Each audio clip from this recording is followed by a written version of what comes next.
Galaxy News Hour Live। आपूर्ति मन्त्री दिलेन्द्र प्रसाद बडुले आज संसदमा पेट्रोलियम पदार्थको मूल्य घटेकाले उपभोक्तालाई राहत मिल्ने घोषणा गरे। मानौ बजार भाव सरकारको नियन्त्रणमा छ। वास्तविकता भने बिल्कुल फरक छ। हरेक पटक इन्धनको मूल्य वृद्धिसँगै बजारमा उपभोग्य वस्तुको भाव बढ्छ, तर त्यसअनुसार बजारका सबै क्षेत्रमा भाव घटेको उदाहरण कहिल्यै पाइँदैन। अहिले पनि सरकारले पेट्रोलियम पदार्थको मूल्य घटाउँदा बजारमा दैनिक उपभोग्य वस्तुको मूल्य घट्छ भनेर विश्वास गर्ने आधार कतै देखिन्न। चौतर्फी दबावका कारण सरकारले पेट्रोलियम पदार्थमा कर घटायो। यसले केही राहत त देला, तर बजार भाव नियन्त्रण गर्न सरकारसँग ठोस योजना छैन। भएको एकमात्र उपाय भनेको बजार अनुगमन। आपूर्ति मन्त्रीले पनि बजार अनुगमन गर्ने त भनेका छन्, तर पुरातन शैलीमा गरिने अनुगमनको कुनै अर्थ छैन। अहिलेको रकेट गतिको मूल्य वृद्धिले आम उपभोक्तालाई भान्सा चलाउनै गाह्रो भइसकेको छ। यस्तो बेला सरकारले अनुगमन गरेर बजार भाव नियन्त्रण गर्छु भन्नु जादुको छडी घुमाएर समस्या समाधान गर्छु भने जस्तै हो। अराजक बन्दै गएको बजारलाई नियन्त्रण गर्न झारा टार्ने उपाय भन्दा ठोस कदम चाल्न आवश्यक छ।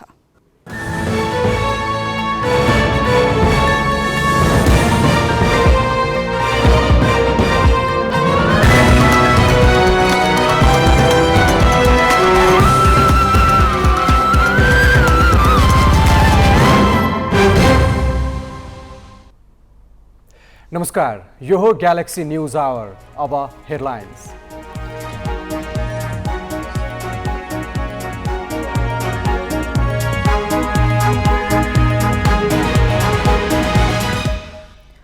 नेकपा एकीकृत समाजवादी तर्फका मन्त्री हेरफेर, एक गैर सांसद सहित 4 मन्त्री नियुक्त, 1 राज्य मन्त्री थपिए। काठमाडौँ उपत्यकामा हैजाका बिरामीको संख्या 12 पुग्यो। थप 3 जनामा पुष्टि। ललितपुरमा पानीपुरी र चटपटे बेच्न रोक। शेयर बजारमा 95 अङ्कको वृद्धि। 21 कम्पनीका शेयर मूल्यमा सकारात्मक सर्किट। कारोबार रकममा पनि सुधार। रुसबाट सुन आयातमा प्रतिबन्ध लगाउने G7 राष्ट्रको घोषणा। युक्रेनमा रुसको आक्रमण झन तीव्र।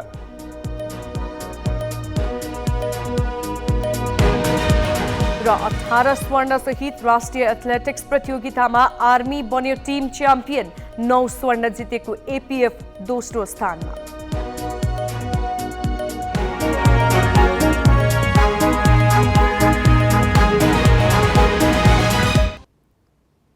नेकपा एकीकृत समाजवादीले एमालेलाई सहकार्यका लागि 3वटा शर्त अघि सारेको छ। त्यसो त एकीकृत समाजवादीको केन्द्रीय कमिटी बैठकमा पनि एमालेसँगको सहकार्यबारे विषय प्रवेश गरेको थियो। पार्टी विभाजनपछि औपचारिक संवाद समेत नभइरहेको अवस्थामा एकाएक सहकार्यको चर्चा चल्नुले फेरि पनि वाम गठबन्धनतिर मुलुक अघि बढेको हो कि भन्ने लक काट्न थालिएको छ। के यसका लागि ठोस आधार बन्दैछ त? एकीकृत समाजवादीले सहकार्यका लागि एमालेसँग 3वटा शर्त अघि सार्यो। सचिवालय, पोलिट ब्युरो र केन्द्रीय समिति गरी 4 दिनसम्मको आन्तरिक छलफलपछि शनिबार एकीकृत समाजवादीले आफ्नो राजनीतिक र कानुनी अस्तित्व स्वीकार गर्नुपर्ने, संसद विघटन लगायत राजनीतिक गल्ती समीक्षाका लागि तयार रहनुपर्ने र अदालतमा विचाराधीन मुद्दा फिर्ता लिनुपर्ने शर्त अघि सारेको हो। यो राजनीतिक दल हो, म यसलाई मान्यता मेरो पार्टीले दिन्छ भन्ने उसका अभिव्यक्तिहरू, उसका निर्णयहरू आउन् र आफूलाई अझ थप अगाडि बढ्ने हो भने संसद विघटन गर्नेदेखि लिएर सारा हरकतहरूमा आफ्नो बारेमा उसले आफ्नो धारणा प्रष्ट पारोस्। कम्तीमा पनि राजनीतिक अस्तित्वको स्वीकार्यता नभइकन राजनीतिक सहकार्य सम्भव छैन। एमाले र एकीकृत समाजवादी बीचको तिक्तता मेटिन त्यति सहज भने छैन। स्थानीय निर्वाचनमा एमाले अरू पार्टीसँग सहकार्यको हात बढाउँदा एकीकृत समाजवादीलाई मुख्य दुश्मनकै रूपमा हेर्यो र सहकार्य नगर्न परिपत्र गर्यो। त्यसका बावजुद एकाध ठाउँमा सहकार्य भने भई छाडे। तर निर्वाचनको नतिजाले भने एमाले र एकीकृत समाजवादी दुवैलाई एक अर्काको भर खोज्नुपर्ने अवस्थामा पुर्याइदिएको छ। नेता झलनाथ खनालले त बैठकमै एमालेसँग सहकार्यको सम्भावना रहेको बताएका थिए। उता एमाले नेताहरू भने नेकपा यसले पनि पार्टी फुटाउनु औचित्यपूर्ण थिएन भन्ने स्वीकार गर्नुपर्ने अत्तो थाप्दैछन्। पहिलेदेखि उठाएको नेकपा एमालेको विभाजनको औचित्य हिजो पनि थिएन, आज पनि छैन, र भोलि पनि त्यो पुष्टि हुँदैन। त्यसकारणले विभाजित भएर जाने साथीहरूले विभाजन गलत थियो भन्ने कुरा नै आत्मबोध गर्नु राम्रो हुन्छ। अब त्यो आत्मबोध भयो भने त्यस पछाडि कसरी फेरि एकताबद्ध भएर जाने त्यो भविष्यको कुरा हो हैन। भविष्यमा अगाडि बढ्दाखेरि विगतका धेरै कुराहरू उठाएर भविष्यको बाटो फेरि सुनिश्चित हुँदैन।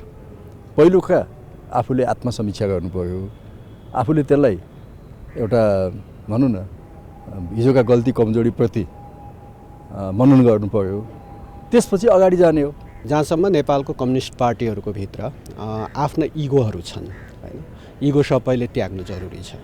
अब त्यो इगोकै कारणले कतिपय बेला अब एक ठाउँमा बस्नुपर्ने पार्टीहरू पनि हामी एक ठाउँमा बस्न सकेका छैनौँ।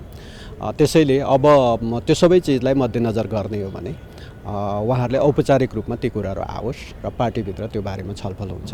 वाम गठबन्धनको बहस मसिनो स्वरमा चल्न थाले पनि एमाले अध्यक्ष केपी शर्मा ओलीको अहम भने कम भइसकेको छैन। पार्टीका असन्तुष्टहरूलाई नेवासमै बोलाएर छलफल गरिरहेका अध्यक्ष ओलीले आउँदो चुनाव एक्लै लड्ने गरी तयार रहन सन्देश दिइरहेका छन्। पार्टीभित्रको अनुशासनहीनता र अन्तर्घातका कारण 88वटा स्थानीय तहको नेतृत्व गुमाएको बुझेका ओलीले आउँदो चुनावमा कसैसँग सहकार्य गर्न नहुने पक्षमा छन्। तर स्थानीय तह निर्वाचनमा पार्टी 205 तहमा खुम्चिएकाले वाम गठबन्धन गरेरै जानुपर्ने आवाज पार्टीभित्र बाक्लिन थालेको छ। समाजवाद त नेपालका वामपन्थीहरूको एकताबद्ध प्रयासबाट बाहेक कहीँ कतैबाट कुनै सम्भावना छैन। जब हामीले संविधानमै समाजवाद उन्मुख संविधानको रूपमा हामीले यसलाई स्थापित गरेका छौँ भने यो संविधान मार्फत समाजवादको निर्माण गर्ने काम नेपालका वामपन्थीहरूले मात्र गर्न सक्छ, त्यो पनि छरिएर होइन, साना साना पसलको चाहिँ साउ भएर होइन, एकताबद्ध प्रयासबाटै हामीले गर्न सक्ने हुन्छौँ। त्यो नेपालका कम्युनिस्टहरूको लागि त्यो ठुलो दायित्व पनि हो। त्यसको लागि पनि हामीले विगतमा के कुराहरू गऱ्यौँ एक आपसमा, कमरेड केपी ओलीले के गर्नुभयो, कमरेड प्रचण्डले के गर्नुभयो, ती तमाम कुराहरूको समीक्षा गर्न जरुरी छ। र समीक्षा के को लागि भन्दा आगामी दिनलाई अझ सुगम बनाउनको लागि समीक्षा गर्न आवश्यक छ। र हामीले आफैले बनाएको संविधान समाजवाद उन्मुख संविधानको जोगाउने दायित्व पनि नेपालका वामपन्थीहरूको नै हो। माओवादीभित्र वाम तालमेल या गठबन्धनको विषयले ठोस आकार लिइसकेको छैन। प्रधानमन्त्री शेरबहादुर देउबा माओवादीलाई रिझाएरै भए पनि गठबन्धन टिकाउने पक्षमा देखिएका छन्। एमालेसँग तालमेल सहकार्य गर्दा ओलीले पटक पटक धोका दिएकाले माओवादी वाम सहकार्यप्रति विश्वस्त छैन, बरु काङ्ग्रेससँगैको सहकार्यमा आफूलाई सुरक्षित देखेको छ। तर देउबाको अमेरिकासँग नजिक हुन चाहने सोच र वाम गठबन्धन होस् भन्ने चीनको सदाशय बीच माओवादीलाई एमालेसँगको सहकार्यबाट धेरै बेर टाढा राख्न नसक्ने कतिपयको बुझाइ छ। क्यामेरामा सबिन महर्जनका साथ सहकर्मी सिर्जना घिमिरे र अक्षर काका, ग्यालेक्सी फोके। नेपालका कम्युनिस्ट पार्टीभित्र हुने अन्तरसङ्घर्ष र राष्ट्रिय राजनीतिमा प्रभाव पार्ने विषयमा चीनले चासो राख्ने गरेको धेरै भइसकेको छ।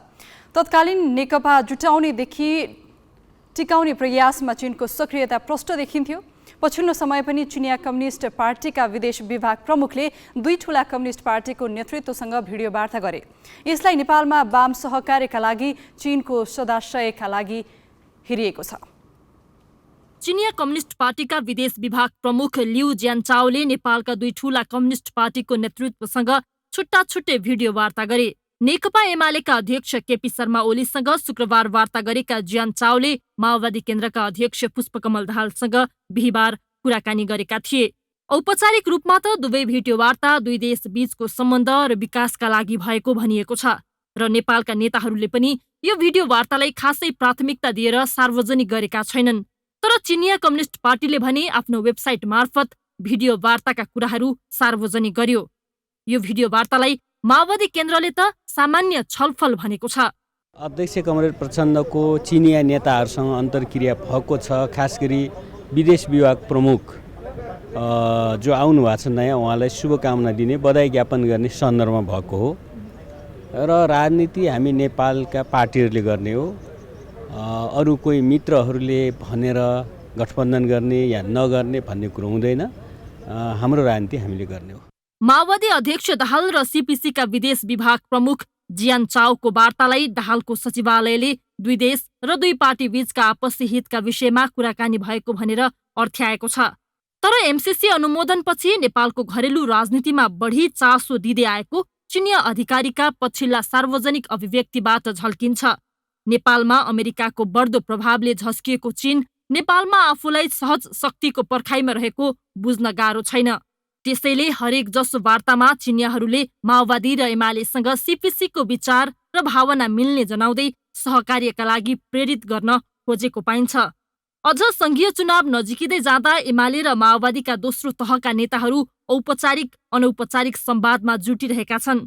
यही मेसोमा चीनका तर्फबाट व्यक्त चासो अर्थपूर्ण छ। एमाले भने माओवादीसँगको एकताका लागि कुनै बाह्य शक्तिको सहयोग नचाहिने र भिडियो वार्ता दुई देशका कम्युनिस्ट पार्टी बीचको स्वाभाविक र सामान्य अन्तर्क्रिया भनेर अर्थ्याउँछ। हामी जुट्दा पनि हामी आफै जुट्ने हो, फुट्दा पनि हाम्रो आफ्नै योग्यता अयोग्यताले फुट्ने हो। त्यसकारणले बाहिर कसैले आएर कुनै शक्तिले आएर मिलाइदिन्छ जुटाइदिन्छ भन्ने खालको बुझाइ नै ठिक भएन। दोस्रो कुरो, अहिले चिनिया कम्युनिस्ट पार्टीको विदेश विभागको प्रमुख नयाँ आउनुभएको हुनाले उहाँले शिष्टाचारवश हाम्रो पार्टीको अध्यक्षसित छलफल गर्न चाहनुभएको हो। अब त्यो छलफलको सिलसिलामा अब जुम मिटिङमा उता पनि अब माओवादी केन्द्रका अध्यक्ष अहिले गठबन्धनका एउटा प्रमुख हस्तीसित पनि उहाँहरूको कुरा रहेछ। त्यो हामीलाई जान्ने कुरा पनि भएन, हामीले व्यवस्थापन गर्ने कुरा पनि भएन। हाम्रो तर्फबाट हाम्रो जो चीन सम्बन्धी नीति हो, हाम्रो दृष्टिकोण हो, यसको बारेमा हामीले बताएको हो। त्यसमा अरू केही खास कुरा केही पनि त्यस्तो होइन।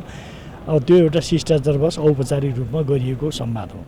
झण्डै 2 वर्ष कोरोना महामारीका कारण रोकिएको चीन नेपाल राजनीतिक भ्रमण एमसीसी अनुमोदन हुनु केही समय अघिबाट सुरु भएको थियो, जसमा माओवादी केन्द्रबाट देव गुरुङ सहितका नेता गएका थिए भने एमालेबाट विष्णु पौडेल नेतृत्वको टोली। एमसीसीले घरेलु राजनीति तातेको बेला चीनका तर्फबाट तारन्तारका विज्ञप्ति आइरहेका थिए। विदेश मन्त्री वाङ यी स्वयं पनि नेपाल आए। अहिले एमसीसी अनुमोदन भएर एसपीपी अस्वीकृत गर्ने निर्णय भइसकेको अवस्थामा चीनले फेरि नेपालका दुई ठूला वाम दलसँग संवाद बढाएको छ र उसले एकातर्फ नेपालका घटनाक्रमलाई नजिकबाट हेरिरहेको सन्देश दिन खोजेको छ भने अर्कोतिर यहाँको राजनीतिमा हुन सक्ने फेरबदलप्रति पनि उसको चासो देखिने गरी प्रकट भएको छ। क्यामेरामा सुशील बास्कोटाका साथमा बासु खड्का र सृजना घिमिरे, ग्यालेक्सी 4K, काठमाडौँ। कुनै पनि दल मिल्ने वा नमिल्ने कुरा नितान्त घरेलु विषय हो। त्यसैले सहकार्य गर्ने हो भने आफ्नै बलबुतामा गर्नु उचित हुन्छ। बाह्य प्रभाव र प्रेरणाले हुने मिलन वा बिछोडले राम्रो सन्देश दिँदैन। यसतर्फ हिक्का राख्नुपर्छ। अब केही न्युज संक्षेपमा। काठमाडौँ उपत्यकाका विभिन्न स्थानमा आज थप 3 जनामा हैजा संक्रमण पुष्टि भएको छ। हैजा पुष्टि भएका नयाँ बिरामीको ललितपुरका 2 अस्पतालमा उपचार भइरहेको छ। हालसम्म उपत्यकामा हैजा पुष्टि हुने बिरामीको संख्या 12 जना पुगेको छ। एक साता अघि बागबजारका 2 दिदी बहिनीमा पहिलोपल्ट हैजा देखिएको थियो। त्यसपछि सानेपा, कपन, बालाजु, बुढा नीलकण्ठ, भोटे बहाल लगायत स्थानमा हैजा देखिसकेको छ। खानेपानीसँगै पानीपुरीमा प्रयोग हुने पानीमा हैजाको जीवाणु भेटिएपछि ललितपुर महानगरपालिकाले आजदेखि पानीपुरी बेच्न रोक लगाएको छ। गर्मी र वर्षातको मौसम सुरु भएसँगै मध्य प्रदेशमा सर्पदंशका बिरामीको संख्या ह्वात्तै बढेको छ। वीरगञ्ज स्थित नारायणी अस्पतालका अनुसार पछिल्ला 10 दिनमा 2 जनाको मृत्यु भएको छ भने 61 जना सर्पदंशका बिरामीले सफल उपचार पाएका छन्। मृत्यु हुनेमा पर्साकै 11 वर्षीय बच्चा र 52 वर्षकी महिलाको उपचार गराउँदै मृत्यु भएको हो। सर्पले टोकेका बिरामीको संख्या बढे पनि केन्द्र सरकारले पूर्व तयारी नगर्दा सर्वसाधारणले अकालमै मृत्युवरण गर्नु परेको छ। 12 पर्सा, रौथट, सर्लाही र सप्तरीदेखिका सर्पदंशका बिरामीको नारायणी अस्पतालमा घुइँचो लागेको छ। अहिले दैनिक 5-7 जना सर्पदंशका बिरामी अस्पताल आउने गरेका छन्। वर्षातमा पानीले बस्ने ठाउँहरू भरिएर र गर्मी बढेपछि सर्प दुलो बाहिर निस्किन्छन्। नारायणी अस्पतालले वैशाखमा 86 र जेठमा 64 जनाका सर्पदंशका बिरामीको उपचार गरेको थियो। कानुन मन्त्री गोविन्द बन्दीले विवादित वार्तालापमा जोडिएका न्यायाधीश र वकिलका साथै अरू व्यक्तिमाथि पनि अनुसन्धान गरी कारबाही गरिने बताएका छन्। राष्ट्रिय सभाको बैठकमा सांसदहरूले उठाएका प्रश्नको जवाफ दिने क्रममा आज मन्त्री बन्दीले वार्तालाप गर्ने 2 जना व्यक्ति मात्र नभई त्यसमा संलग्न सबैमाथि कारबाही हुने बताएका हुन्। काठमाडौँ जिल्ला अदालतका न्यायाधीश राजकुमार कोइराला र अधिवक्ता रुद्र पोखरेलले ठगी मुद्दाका एक अभियुक्तलाई धरौटीमा छाड्न 2 करोड रुपैयाँ घुसको मोलमोलाई भएको अडियो टेप बाहिर आएपछि न्याय परिषदले 3 सदस्यीय जाँचबुझ समिति बनाएको छ। यस्तै न्यायाधीश नियुक्तिमै कमजोरी भएकाले न्यायालयका एकपछि अर्को विकृति बाहिर आएको मन्त्री बन्दीले बताए। नेकपा एकीकृत समाजवादीका तर्फबाट मन्त्री हेरफेर भएका छन्। प्रधानमन्त्री शेरबहादुर देउवाको सिफारिसमा राष्ट्रपति विद्यादेवी भण्डारीले मन्त्री परिषद पुनर्गठन गरेकी हुन्। राष्ट्रपति कार्यालयका अनुसार 4 जना मन्त्री र 1 जना राज्य मन्त्री परिवर्तन भएका छन्। जीवनराम श्रेष्ठ पर्यटन, मेटमणि चौधरी शहरी विकास, भवानी खापुङ स्वास्थ्य र शेरबहादुर कुँवर श्रम मन्त्री नियुक्त भएका हुन्। कुँवर गैर सांसद हुन्। खापुङ यसअघि स्वास्थ्य राज्य मन्त्री थिए। यस्तै हिराचन्द्र केसी स्वास्थ्य राज्य मन्त्री नियुक्त भएका छन्। मन्त्री हेरफेर र यसले सत्ता राजनीतिमा पारेको प्रभावबारे थप सामग्री क्रान्ति शिखाबाट।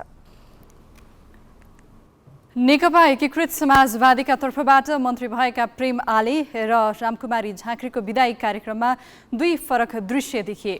आफ्ना मन्त्रालयबाट विदा हुने क्रममा उनीहरूको मुहारमा फरक भाव भङ्गी देखिन्थे। आले आक्रोशित भावमा प्रस्तुत भएका थिए भने झाँक्री भने भावुक भएकी थिइन्।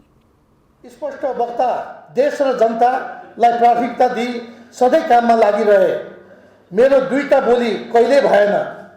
काम गर्दै जाने सिलसिलामा कतै बोल्न नजानेको भए त्यो मेरो नियत थियो भनेर नठानिदिनु होला। म यहाँबाट बिदा भएर सिंहदरबार बाहिर सांसदको भूमिकामा रहिरहने नै छु। विकृति विरुद्ध मेरो खबरदारी निरन्तर रहिरहनेछ। समयले मागेमा म सुधारका लागि नेतृत्व पुनः फर्किने नै छु। म पछि आउने नेतृत्वले मैले थालेको सुधारका कामहरूलाई निरन्तरता दिनु हुनेछ भन्दै पुनः सम्माननीय प्रधानमन्त्री शेरबहादुर देउवा, नेपाल कम्युनिस्ट पार्टी एकीकृत समाजवादीका आदरणीय अध्यक्ष माधव कुमार नेपाल, माओवादी केन्द्रका आदरणीय अध्यक्ष पुष्पकमल दाहाल, गठबन्धनमा रहेका अन्य दलका नेताहरू यही सभा हलबाट धन्यवाद पनि ज्ञापन गर्न चाहन्छु। दृश्यले त सबै कुरा प्रमाणितै भइहाल्यो। यो जिम्मेवारी दिनुहुने मेरो पार्टी, विश्वास गर्ने प्रधानमन्त्री र मन्त्री परिषदको समग्र टिम, यो सहयोग गर्ने यो शहरी विकास मन्त्रालयको सचिवहरू पनि निमित्त सचिव चाहिँ 3 जना हुनुभयो मेरोमा। यो समग्र टिमका प्रति म धेरै धन्यवाद दिन चाहन्छु। धेरै चिजहरू अहिले भन्ने छैन मैले। अब काम गर्दै जाउँला।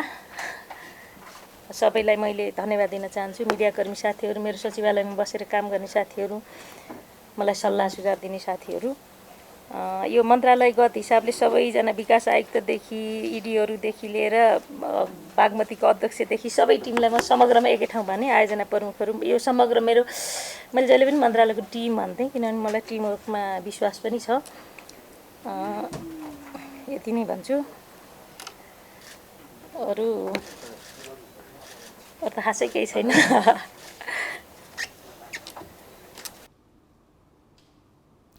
नेकपा एकीकृत समाजवादीले आफ्ना मन्त्रीहरूलाई फिर्ता बोलाएपछि सत्ता गठबन्धनका अरू घटकमा पनि मन्त्री फेर्न दबाब बढेको छ। मन्त्रालयको काम र अधिकार बुझ्न नपाउँदै मन्त्री फेरेको भन्दै सरकारको आलोचना भइरहँदा कांग्रेस, माओवादी र जसपामा पनि मन्त्री फेर्ने कसरत चलेको हो। जेठ 22 गते नै एकीकृत समाजवादीले आफ्ना 4 मन्त्रीलाई फिर्ता बोलाएर त्यस ठाउँमा अरू नयाँलाई पठाउने निर्णय गरेको थियो। अध्यक्ष माधव नेपालले सोही दिन प्रधानमन्त्री शेरबहादुर देउवालाई निर्णय बुझाएका थिए। किनभने एमाले फुटाउँदा नेपालले सांसदहरूलाई मन्त्री बनाउने आश्वासन दिएर तानेका थिए। तिनैमध्ये मन्त्री बन्न नपाएकाहरूले उनीमाथि बाचा पुरा गर्न दबाब बढाएका थिए। तर प्रधानमन्त्री देउबा मन्त्री फेर्न अनिच्छुक देखिए भने मन्त्रीहरूले राजीनामा दिन आनाकानी गरिरहे। सिफारिस कार्यान्वयन गराउन नसकेको भनेर अध्यक्ष नेपाल पार्टीमा थप चेपुवामा परेका थिए। अर्कोतिर 6 महिनाको करार पहिले गराएर मन्त्री बनाउने विकृत अभ्यास थालेकोमा सार्वजनिक रूपमै पनि नेपालमाथि प्रश्न उठाइएको थियो। जे होस्, सुरुमा मन्त्री पदबाट नहट्ने अडानमा रहेका नेताहरू फर्किन तयार भएका छन् र तत्कालका लागि विवाद मत्थर भएको छ। एकीकृत समाजवादीमा विकसित यस घटनाक्रमले गठबन्धनका अन्य दलमा पनि मन्त्रीका नयाँ आकांक्षी जुरमुराउन थालेका छन्। काङ्ग्रेस, माओवादी र जसपामा पनि मन्त्री फेर्न नेतृत्वमाथि दबाव बढेको छ। अहिलेका मन्त्रीहरूको कार्य सम्पादन प्रभावकारी नदेखिएकोले नयाँ टिम बनाउनु पर्ने माग काङ्ग्रेस सांसदहरूको छ। तिनमा पनि प्रधानमन्त्री देउबाकै निकटस्थहरू बढी छन्। यो स्वाभाविकै हो, यो भन्नुपर्ने विषयवस्तु पनि होइन हैन। अवसर सबैले पाउनुपर्छ भन्ने कुरा त स्वतः यो सिद्ध मान्यता हो। यसको मूल्याङ्कन सम्मान्य प्रधानमन्त्रीज्यूले गर्ने हो, तर आधिकारिक रूपमा केही छलफल भएको छैन। काङ्ग्रेसकै कतिपय नेताले माओवादी अर्थमन्त्री जनार्दन शर्माका कारण सरकार नै बदनाम भएकाले तत्काल मन्त्रालय खोज्नुपर्ने सुझाव प्रधानमन्त्रीलाई दिएका छन्। अर्थ मन्त्रालय माओवादीबाट खोसेर अन्य मन्त्रालय दिन सकिने उनीहरूको भनाइ छ। माओवादीमा पनि अर्थमन्त्री शर्माको विकल्प खोज्नुपर्ने मत बलियो छ। जुन मन्त्रीहरू जुन मन्त्रालय जिम्मा लिएर आर्थिक वर्षको लागि जो कार्ययोजना बनाएको छ, बाँकी कार्यकाल पनि उहाँले नै गर्दाखेरि बरु केही न केही परिणाममुखी होला, उपलब्धिमूलक होला। अब यो क्षणिक अवधिको लागि छेनमा चेन्ज गरेर रोटेसन गरेर फेरेर चाहिँ मतलब सरकारको काम प्रगति हुन्छ, सुधार हुन्छ, परिवर्तन हुन्छ भन्ने मलाई लाग्दैन।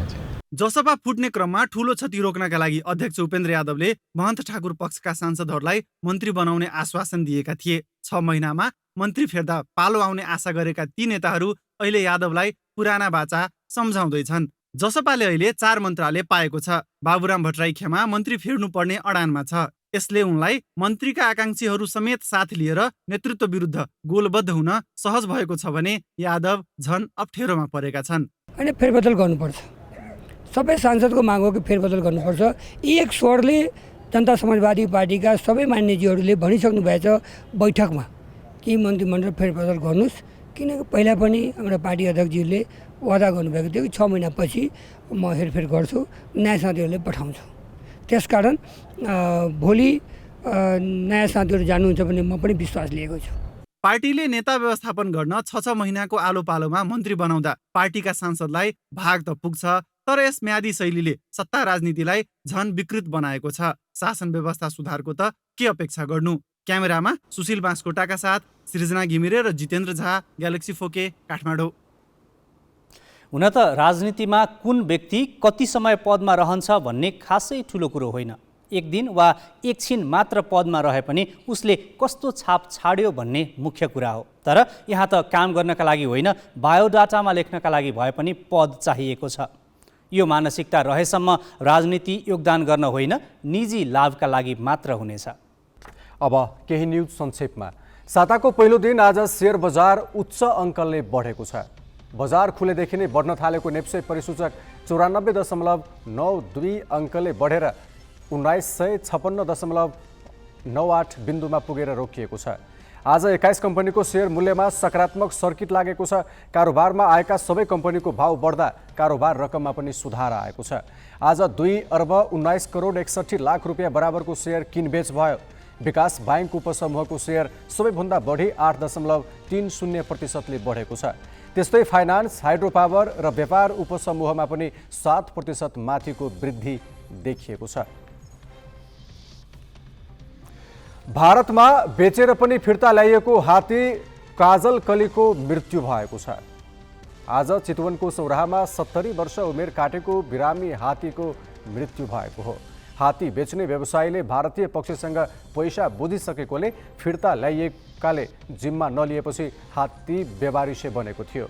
6 महिना अघि काजल कलीलाई भारत बेच्न लगिएको भए पनि सिमानाबाट फिर्ता पठाइएको थियो। लामो समयदेखि बिरामी परेको हात्तीको होटल व्यवसायी श्रीलाल परियारको हात्ती सारमा मृत्यु भएको हो। हात्तीको रेखदेख र औषधि उपचार पनि परियारले नै गर्दै आएका थिए। हात्तीको चपाउने दाँत नभएकाले खाएको खाना चपाउन नसक्ने अवस्थामा थियो। विश्वका सम्पन्न मुलुकहरूको समूह G7ले रुसी सुनको आयातमा प्रतिबन्धको घोषणा गरेका छन्। युक्रेन युद्धका लागि रुसलाई जवाफदेही बनाउन बेलायत, अमेरिका, क्यानाडा र जापानले रुसी सुन आयातमा प्रतिबन्ध लगाउने बताइसकेका छन्। फ्रान्सले पनि यो कदमलाई समर्थन गरेको छ। युक्रेन युद्ध र यसको दूरगामी प्रभाव, ऊर्जाको अभावदेखि खाद्य सङ्कटको चिन्ताका बीच ग्रुप 7 का नेताहरूको 3 दिने सम्मेलन आइतबार जर्मनीमा सुरु भएको छ। सुन आयातमा प्रतिबन्धका साथै G7 नेताहरूले रुसी तेल आयातमा सम्भावित मूल्यको विषयमा पनि वार्ता गर्नेछन्। बैठकमा सहभागी हुन जर्मनी पुगेका अमेरिकी राष्ट्रपति जो बाइडेनले रुस विरुद्ध G7 सँगसँगै रहनुपर्नेमा जोड दिएका छन्। बैठकको सुरुमा G7 का 4 सदस्य राष्ट्रले रुसी सुनको आयातमा प्रतिबन्ध लगाउने, मस्कोमाथिको प्रतिबन्धलाई कडा पार्ने र युक्रेनलाई आर्थिक सहयोग गर्ने बारे छलफल गरे। कोभिड-19 महामारीपछि बेलायत, Canada, France, Germany, Italy, Japan र अमेरिकी नेताहरू पहिलो पटक भेटेका हुन्। रुसको आक्रमण विरुद्ध ऐक्यबद्धता जनाउन तथा युक्रेनलाई समर्थन गर्न G7 का नेताहरू जर्मनीमा छलफलमा जुटेका बेला राजधानी कियवको आवासीय क्षेत्रमा रुसी क्षेप्यास्त्र प्रहार भएको छ। उत्तर एटलान्टिक सन्धि संगठन नेटो शिखर सम्मेलनको तयारीमा रहेका नेताहरूलाई तर्साउने उद्देश्यले 3 सातापछि पुनः हमला भएको कियव नगरका प्रमुख विटाली क्लिटस्कोले बताएका छन्। कियवको मध्यभागमा रहेको आवासीय भवनमा बिहानै 4 वटा विस्फोट भएको थियो, जसमा 1 जनाको मृत्यु भएको छ भने 5 जना घाइते भएका छन्। शहरको दक्षिणी बाहिरी इलाकामा पछिल्ला दिनमा थप 2 वटा विस्फोटको आवाज सुनिएको रोयटर्सले जनाएको छ। कियव नगरका प्रमुख क्लिटस्कोले आइतबारको विस्फोटले 9 तले आवासीय भवन आंशिक रूपमा ध्वस्त भएको र आगलागी भएको बताए। क्षतिग्रस्त भवनको भ्रमण गरेपछि उनले भग्नावशेषमा मानिस रहेको अनुमान गरिएको बताए। विभागीय टोली नेपाल आर्मी क्लब राष्ट्रिय एथलेटिक्स प्रतियोगितामा टिम च्याम्पियन बनेको छ। 18 स्वर्ण, 12 रजत र 5 काँस्य सहित आर्मी टिम च्याम्पियन बनेको हो। नेपाल एथलेटिक्स सङ्घले आयोजना गरेको प्रतियोगितामा एपीएफ क्लब 9 स्वर्ण, 6 रजत र 8 काँस्य पदक सहित दोस्रो भए। तेस्रो बनेको बागमती प्रदेशले 3 स्वर्ण, 2 रजत र 6 काँस्य पदक हात पार्यो।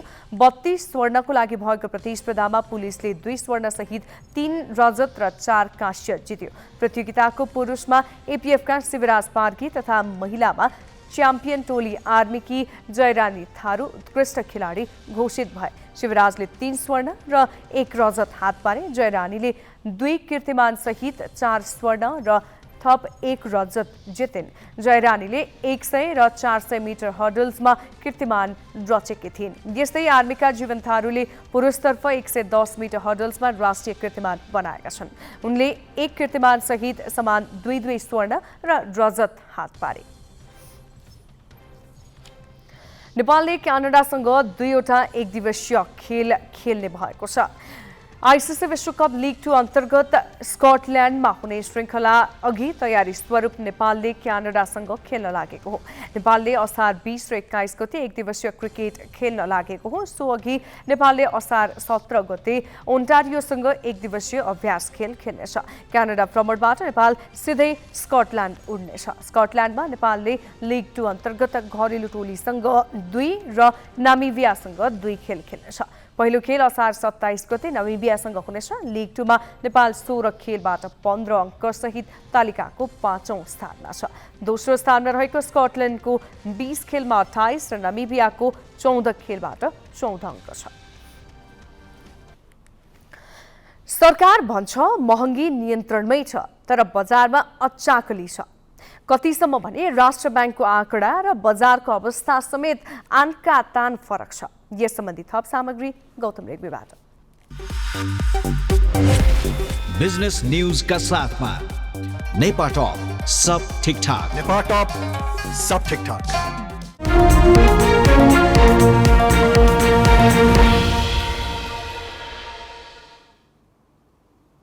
सरकारले यस वर्ष मूल्यवृद्धि 6.5% सीमित गर्ने लक्ष्य लिएको थियो, तर राष्ट्र ब्याङ्कको तथ्याङ्कमा अहिले नै महँगी 7% नागिसकेको छ। पेट्रोलियम पदार्थमा भएको मूल्यवृद्धि र डलरको तुलनामा नेपाली रुपैयाँ अवमूल्यनले महँगी झन डरलाग्दो गरी बढिरहेको छ। उपभोग्य वस्तुको मूल्य बढेको बढै हुने र आम्दानी नबढ्ने स्थितिले क्रय शक्तिमा ह्रास भई गरिबी बढाउने जोखिम पनि उत्तिकै छ। नेपाल राष्ट्र बैंकको तथ्याङ्कमा अहिले खाद्य तथा पेय पदार्थको मूल्य वृद्धि 7.13% छ, जसमा घिउ तथा तेल गत वर्षभन्दा 24.86% बढेको छ। यस्तै फलफुल 12, दुग्ध पदार्थ तथा अन्डा 11, दाल तथा गेडागुडीको भाउ 10.5% बढेको छ। तर बजारको महँगी राष्ट्र बैंकको आँकडाभन्दा निकै उच्च दरमा बढेको देखिन्छ। खास गरी खाने तेल, दाल तथा गेडागुडी र दुग्धजन्य पदार्थको मूल्य अत्यास लाग्दो गरी बढेको छ। अहिले खाना पकाउने ग्यास प्रति सिलिन्डर 1800 रुपियाँ पर्छ, जुन गत वर्षभन्दा 22% बढी हो। खाने तेल 58% सम्म बढेको छ। गत वर्ष 240 रुपियाँ रहेको तोरीको तेल अहिले 380 रुपियाँ पर्छ।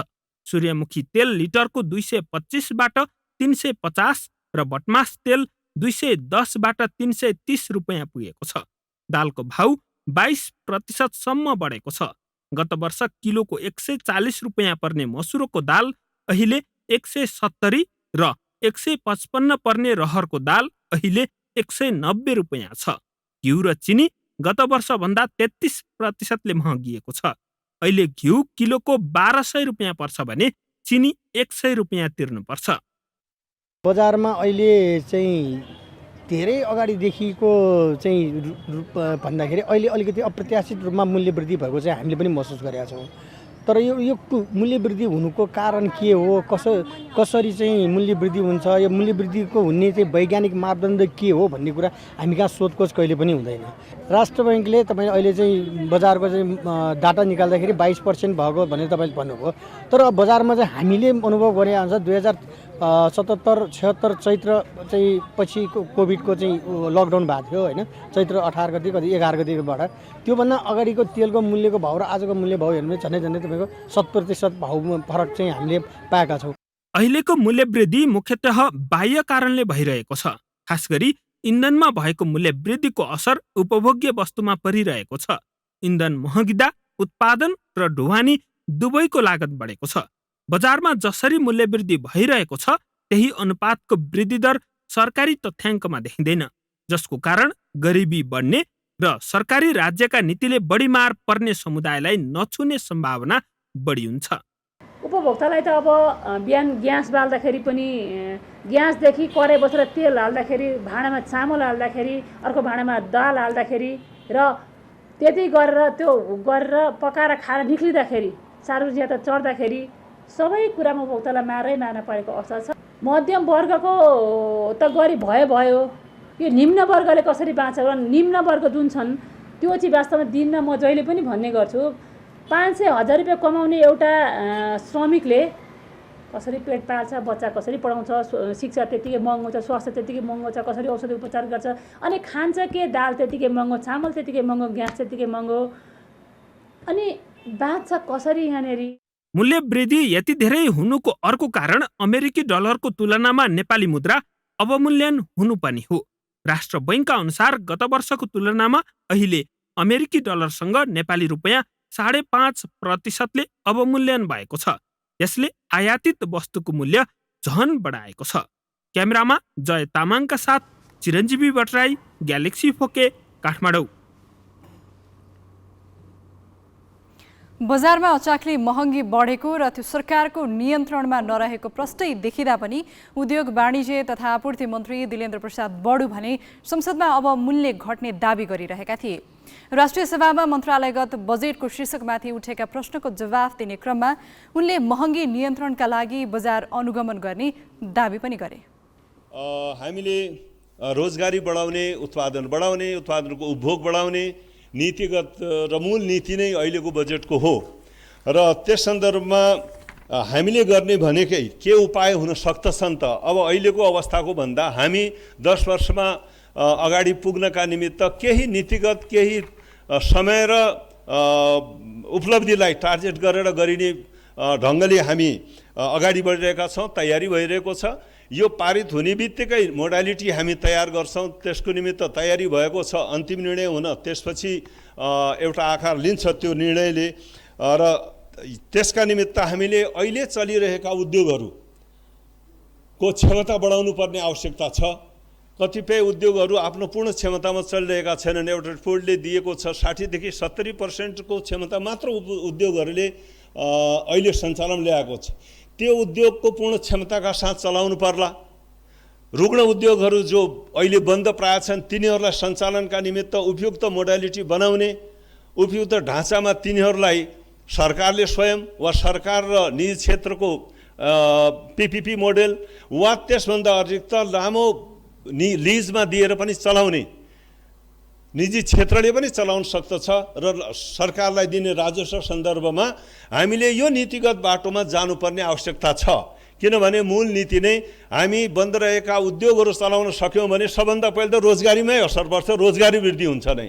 अब त्यसले दिने उद्योगको प्रतिफल र रोजगारीमा हामी कति दिउँला त्यसका निमित्त पनि हामी यी सबै विधिहरूलाई अपनाउनु पर्ने हुन्छ। सुदूरपश्चिम प्रदेश मातहतको सेती प्रादेशिक अस्पताल 9 जिल्लावासीको उपचारको मुख्य केन्द्र हो। दैनिक 1000 भन्दा बढी बिरामी उपचारका लागि त्यहाँ पुग्छन्।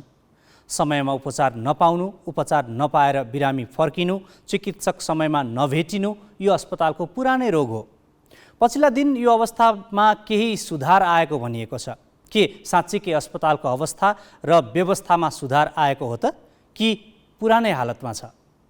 प्रादेशिक अस्पतालमा आइपुगेका छौँ। यो सुदूरपश्चिम प्रदेशको एउटा मात्रै रिफरल अस्पताल अथवा 9वटै जिल्लाका बिरामीहरू रिफर भई यहाँ आउने गर्छन्। चिकित्सकहरू समयमा नभेटिने गरेको गुनासो छ। उनीहरू निजी क्लिनिकमा व्यस्त हुने गरेको गुनासो पनि बिरामीको छ। अहिले ठ्याक्कै 10 बजेको छ र 10 बजे कर्मचारीहरू र चिकित्सकहरू आइपुगेका छन् कि छैनन्, विभिन्न वार्डहरूमा डिपार्टहरूमा चिकित्सकहरू भेटिन्छन् कि भेटिँदैन, हामी त्यो निगरानी गर्न खोजिराखेका छौँ र त्यतातिर लाग्दैछौँ। लगभग केही कर्मचारी हामीले देखेका छौँ र यो सोध्छौँ आज कसको ड्युटी कहाँ छ र डक्टरहरू आएका छन् कि छैनन् त्यो विषयमा हामी यहाँ प्रशासनका कर्मचारीसँग कुराकानी गर्न खोजिराखेका छौँ। नमस्ते है। तपाईँ भर्खरै पुग्नु? म पुगेँ सर। समय पुग्नु भयो है? टाइममै छ। म चाहिँ लेबर रुममा 3टा डेलिभरी गरेर आएको। हजुर आज त्यही ढिलो भयो। आज 7 बजी आएको ड्युटी होइन, 7 बजी त अफिस खुल्दैन, त्यही भएर डेलिभरी गराएर यहाँ आएको। 11 बजिसकेको छ र 11 बजीसम्म पनि मेडिकल सुपरिन्टेन्डेन्ट आउनु भएको छैन। यो चाहिँ उहाँको रुम अहिले पनि खाली छ, उहाँले चाहिँ हाजिर पनि गर्नुभएको छैन। 10 बजे डक्टर साहबहरू आउनुहुन्न, 10:30मा अब आउनुहुन्छ। त्यही पनि 2टा आउनुभएको छ क्या। हामी त 7 बजे आएर बसेको। अब अहिलेसम्म 2-3 जनाको मात्रै एक्सरे भयो, हामीले पाल्नु पाएको छैनौँ। बाहिरपट्टि भिड लागेका बिरामीहरू बिहानदेखि पर्खिराखेका छन्। सेवा नपाएको समयमा गुनासो छ। उहाँहरू के भन्नुहुन्छ? डाक्टरहरू समयले आउने, हामीहरू यहाँ आएर कुरेर बसिराखेका हुन्छौँ। भोकै खाली पेट आउँछौँ, भिडियो एक्सरे गर्ने भनेर आउँछौँ। डाक्टर आउँछौँ 10 बजे आउने टाइममा 11 बजे आइदिनुहुन्छ। 11 बजे आएर पनि अब यति कोटा भन्दा बढी हुँदैन भन्नुहुन्छ। डाक्टर निरज अरियाल हुनुहुन्छ, उहाँले चाहिँ रेडियोलोजिस्ट हो। त्यो शाखामा भिडभाड छ, बिरामीहरूको भिड लागेको छ, तर उहाँ धेरै ढिलो गरी त्यहाँ पस्नु भएको छ। बिरामीको उपचारका लागि आफै समयमा नआउने, तर समयमा किन नआउनु भएको भनेर हामीले प्रश्न गर्दा हामीसँगै जङ्गिने डाक्टर अरियालको यो पारा हेर्नुहोस्। धपाउनु खोजे भने त बाहिर जानुहोस्, यहाँबाट प्लिज बाहिर जानुहोस्। प्रशासनको मान्छे आउनु पर्यो नि त त्यसको लागि। भन्नु न सर, तपाईँ आएर त्यहाँ इन्भेस्टिगेसन गर्न आउनु भएको कि तपाईँ चाहिँ गर्न आउनु भएको? आफ्नो शब्द पनि निकाल्नु, म पनि तिम्रो भिडियो खिच्छु ल। ल खिच। अनि तपाईँ टाइममा ड्युटीमा आउनु भएको छैन। हाम्रो आधारको तालिम चलिरहेको छ कि अल्ट्रासाउन्डको? हो त्यो भन्नुहोस्, अनि बाहिर जानुहोस् भन्नुहोस्। तपाईँले आएर इन्भेस्टिगेसन गर्ने कि हाकिम साहबले इन्भेस्टिगेसन गर्ने? हाम्रो भिडियो एक्सरेको हाम्रो रिपोर्ट बाँकी छ, अस्तिदेखि शुक्रबारदेखिको। अब अहिलेसम्म हाम्रो नाम छैन। अहिले आएको मान्छे भक्काभुक भित्र गइरहेछन्। खै कुन प्रकारको कानुन हो यहाँ?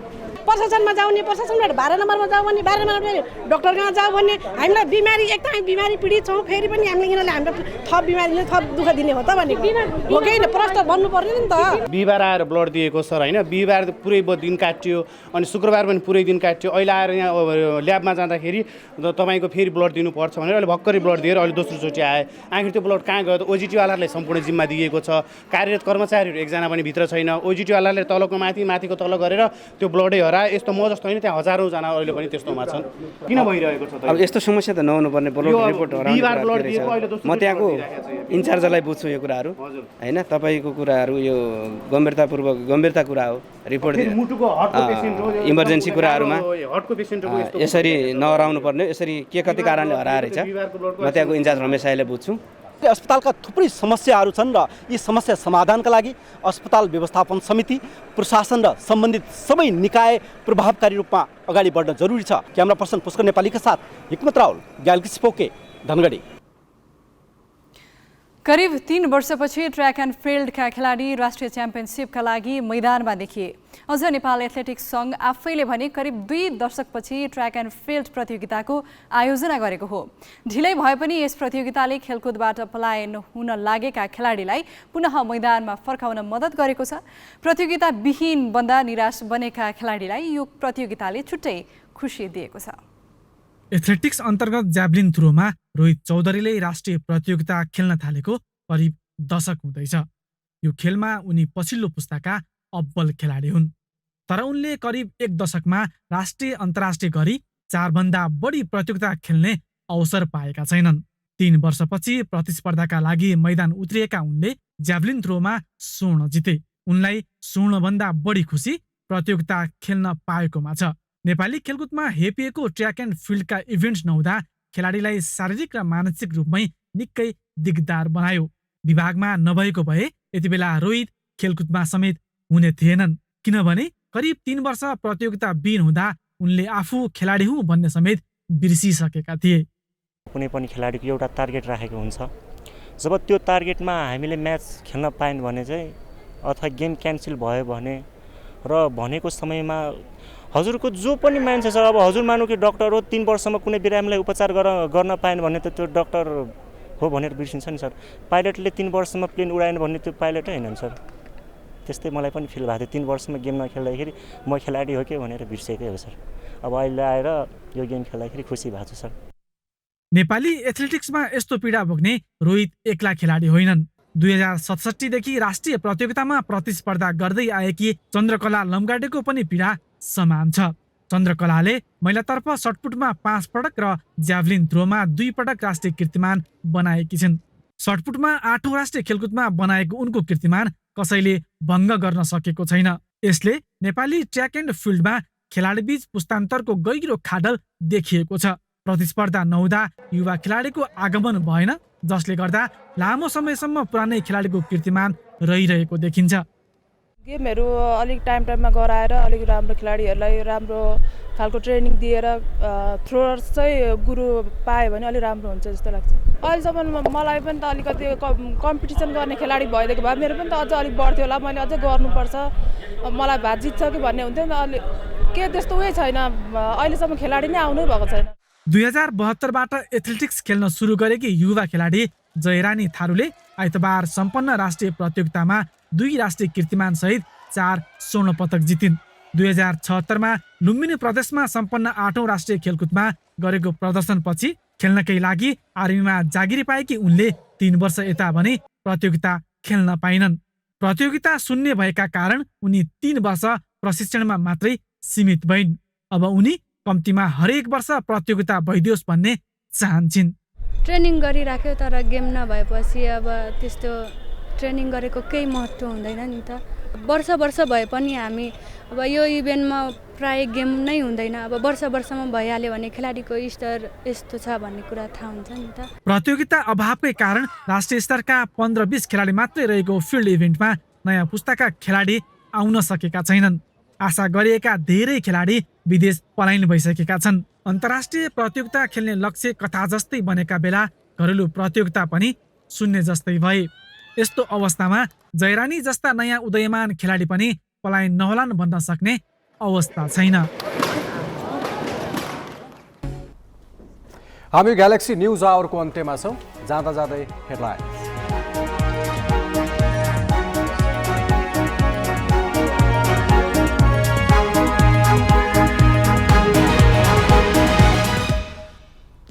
नेकपा एकीकृत समाजवादी तर्फका मन्त्री हेरफेर, 1 गैर सांसद सहित 4 मन्त्री नियुक्त, 1 राज्य मन्त्री थपिए।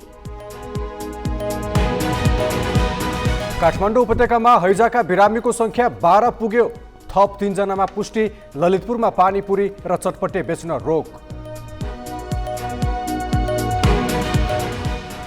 शेयर बजारमा 95 अङ्कको वृद्धि। 21 कम्पनीका शेयर मूल्यमा सकारात्मक सर्किट। कारोबार रकममा पनि सुधार। रुसबाट सुन आयातमा प्रतिबन्ध लगाउने G7 राष्ट्रको घोषणा। युक्रेनमा रुसको आक्रमण झन तीव्र।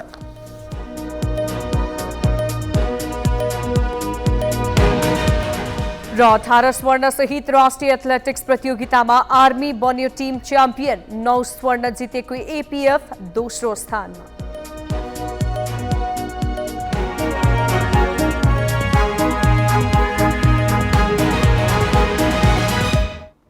आजलाई ग्यालेक्सी न्युज आवर सकियो। नमस्ते।